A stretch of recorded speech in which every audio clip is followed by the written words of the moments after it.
Good morning class. हम सब last class trigonometric circular function start किए थे।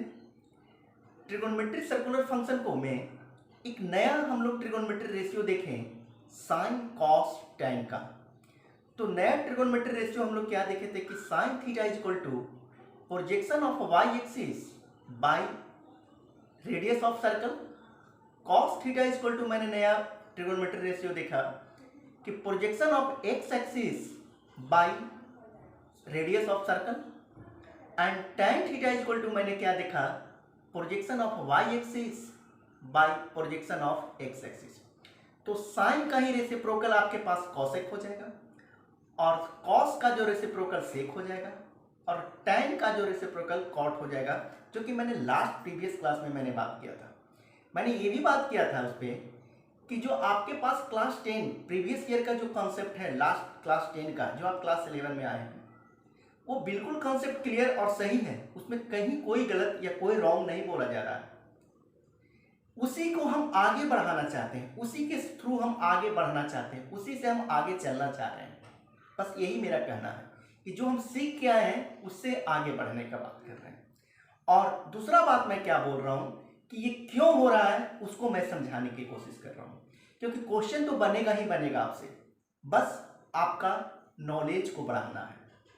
ठीक है, तो जो आप नया ट्रिगोनोमेट्री रेशियो सीखे हैं उसी बेस पर एक एप्लीकेशन आज हम लोग करते हैं। तो आज हम लोग साइन 120 डिग्री का वैल्यू निकालने के लिए देखते हैं। साइन 120 डिग्री का वैल्यू निकालने के लिए सीख रहे हैं हम लोग, और वो भी नया जो trigonometry ratio trigonometric circular function जो पढ़े हैं उसी से बात करेंगे। तो ट्रिगोनोमेट्रिक सर्कुलर फंक्शन एक सर्कल पहले बना लेते हैं हम लोग। तो यहां से आप आते हैं, एक देखते हैं, एकदम आप भी सर्कल बनाइए, पेन पेपर पर बनाइए, शुरू कीजिए। ये एक कार्टेशियन प्लेन है, इस पे हम लोग एक सर्कल बनाइए पहले।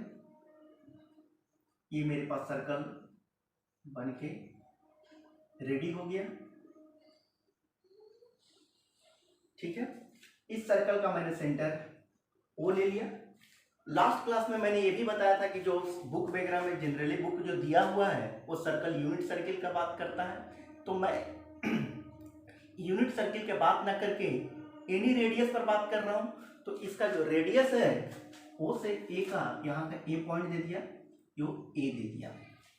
अब आप यहां से सोचो और देखो बढ़िया से कि ये ओ ए जो है 120 डिग्री पहुंचने के लिए ये 90 यहां से यहां तक पहुंचेगा, तो 90 यानी यहां पहुंचना पड़ेगा इसको, 90 से 30 डिग्री और आगे बढ़ना पड़ेगा इस पॉइंट पर आने के लिए। 120 पहुंचेगा तो ये पॉइंट ओ ए जो है पहुंचकर ओबी पॉइंट पर रेडियस पहुंच गया। जो ओ ए था अब ये ओपी तक पहुंच गया, और ये एंगल जो है रोटेट कर दिया एंटी क्लॉकवाइज 120 डिग्री। अब नया जो आपके पास ट्रिगोनोमेट्री रेशियो है कि sine theta is equal to projection of radius on y axis, तो यही रेडियस है आपके पास, ये रेडियस है ओपी। तो इसका जो प्रोजेक्शन है ओपी का, ये क्या मिल रहा है मेरे पास, यहां से हम पॉइंट एक नाम दे दिए, यानी ओएम मिल रहा है। प्रोजेक्शन क्या मिल रहा है, ओपी का प्रोजेक्शन ओएम मिल रहा है। तो मैं लिख दिया ओ एम, ठीक, बाय रेडियस ऑफ सर्किल, यानी रेडियस ऑफ सर्किल क्या है, ओपी है। अब यहां से आप हमको बोलोगे कि सर आप साइन 120 का वैल्यू सिखा रहे हैं और अब ये क्या दिखाने लगे, आप ट्रिगोनोमेट्री रेशियो बात करने लगे।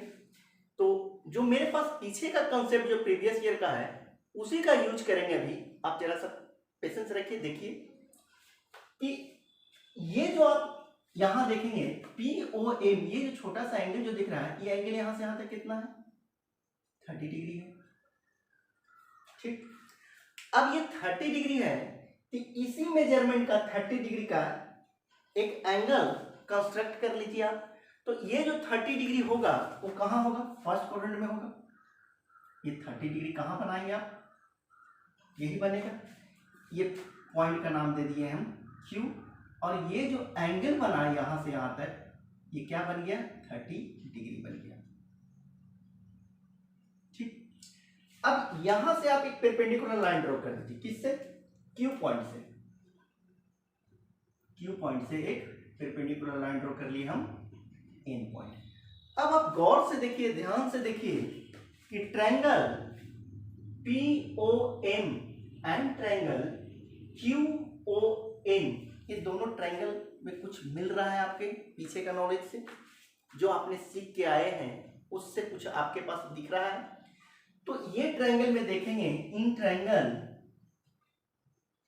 POM and triangle QON, triangle QON में कुछ मिल रहा है। तो आप बोलेंगे कि हाँ सर मिल रहा है, ये दोनों ट्रायंगल कॉन्ग्रुएंट है, क्योंकि ये हाइपोटेनस जो रेडियस है ये सेम है, ये 90 डिग्री है, ये 30 है, ये 30 है, तो ये ऑब्वियसली यहाँ भी तो 60 होगा, तो सिमिलर तो है ये। तो ये दोनों RHS क्राइटेरिया से ये दोनों ट्रायंगल, यानी ट्रायंगल हम क्या बोल रहे हैं, POM कॉन्ग्रुएंट है ट्रायंगल QON का। बोलिए, तो जब ये दोनों ट्रायंगल कॉन्ग्रुएंट है, POM एंड QON, ये दोनों ट्रायंगल मेरे पास कॉन्ग्रुएंट मिल गया। तो उस प्रीवियस ईयर क्लास में हम लोग कुछ और कॉन्ग्रुएंट में सीखे थे, CPCT एक यूज करते होंगे सर, CPCT का word, corresponding part of congruent triangle, बहुत याद आ रहा होगा ये बात। नहीं भी होता होगा तो हम लोग कर लेते थे, समझ में ही नहीं आता था फिर भी लिख देते थे कि सर तो नंबर दे ही देंगे। हम भी कभी कभी ऐसा करते थे, लेकिन देखिए अब क्या हो रहा है, CPCT का वर्ड। तो ये जब ट्रायंगल POM और QAN कॉन्ग्रुएंट है, तो यहाँ पर जैसे तैसे मत करिएगा, आपके पास जो हो रहा है CPCT का उसी को करते हैं। तो OM का कॉरस्पॉन्डिंग, OM जो है आपके पास, इसका CPCT से कौन सा इक्वल होगा, ON होगा। बोलिए, और OP रेडियस का CPT से कॉरस्पॉन्डिंग पार्ट कौन मिल रहा है, OQ मिल रहा है। देखिए, अब आप एकदम अच्छा से समझिए, ये जो ON और OQ मिला है आपके पास, ON और OQ जो मिल रहा है, ये छोटा सा ट्रायंगल QON में जो देखेंगे, ये राइट एंगल ट्रायंगल जो बना है, 30 डिग्री का कौन सा ट्रिगोनोमेट्रिक रेशियो का रेशियो है ये, तो आप तुरंत बोलेंगे, जो क्लास 10 का मेरे पास कंसेप्ट है कि ON जो है इस ट्रायंगल में बेस है और OQ जो है आपके पास हाइपोटेनस है। तो बेस और हाइपोटेनस जो होता है वो कॉस का रेशियो होता है। दैट मीन्स ये जो है आपके पास रेशियो कॉस 30 डिग्री का, बोलिए ये कॉस 30 डिग्री का है। तो कॉस 30 डिग्री का यहाँ है आपके पास, ये जो कंसेप्ट आपके पास है कॉस 30 डिग्री का, तो कॉस 30 का वैल्यू आपके पास क्या मिलता है, ये कॉस 30 का वैल्यू क्या मिलता है, तो आप बोलेंगे √3/2 जो है ये cos 30 का वैल्यू मिलता है। यानी आपसे मिल गया sin 120 डिग्री का वैल्यू मिल गया और √3/2। यानी एक और बात निकल गया कि sin 120 जो है, sin 120 डिग्री जो हो रहा है वो किसके बराबर हो रहा है, cos 30 डिग्री का हो रहा है।